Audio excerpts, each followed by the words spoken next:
നിങ്ങളിപ്പോൾ ഒരു D level ambulance 30 ലക്ഷം പറഞ്ഞാൽ ഒരുപാട് ബുദ്ധിമുട്ട്. എൻ്റെ ഒരു 10 ലക്ഷം എന്നോട് വേല ചെയ്ത പൈസ ആയിരുന്നു വീട് കെട്ടാനായിട്ട് ഇട്ടത്. അപ്പോൾ അവർ 30 ലക്ഷം ഒരുപാട് എങ്ങനെ ചെയ്യുന്നതെന്ന് അറിയത്തില്ല. ആ സമയത്ത് ഞാൻ 12 ലക്ഷം ഞാൻ ശ്രീറാം ഫൈനാൻസ് പോയിട്ട് സാല എടുത്ത്. അപ്പോൾ 22 ലക്ഷമായി. പിന്നെ 8 ലക്ഷം കമ്മിയായി. അപ്പോൾ ഞാൻ ആരുടെ കേൾക്കണം?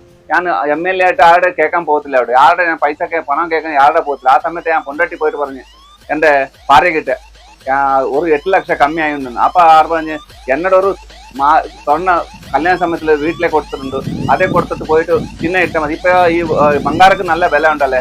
അപ്പോൾ ഞാൻ പോയിട്ട് ബംഗാർ ഇട്ടത് 8 ലക്ഷം രൂപ വാങ്ങി സൊസൈറ്റിയിൽ. അത് വന്നിട്ട് ഒരു 20 ലക്ഷം അല്ല, ടോട്ടൽ 30 ലക്ഷമായി. ആ 30 ലക്ഷം ഇപ്പം ഒരു ആംബുലൻസ് വാങ്ങി എല്ലാ ജനങ്ങൾക്കും ഫ്രീ ആയിട്ട് കൊടുക്കും. ഇപ്പം നിങ്ങളെല്ലാം ഒരു ആശീർവാദം വീണ്. ഞാൻ വീട് കെട്ടില്ല, വീട് കെട്ടാണ് നേരത്തെ പറഞ്ഞിട്ടുണ്ട്. കേരള ജനങ്ങൾ സഹായിക്കുന്നു, എല്ലാ ആൾക്കാരും എനിക്ക് സഹായിക്കുന്നു. പിന്നെ ഒന്നും കേൾക്കത്തില്ല. നിങ്ങൾ ബ്ലെസ്സിങ് ബസ് അത്ര മതി.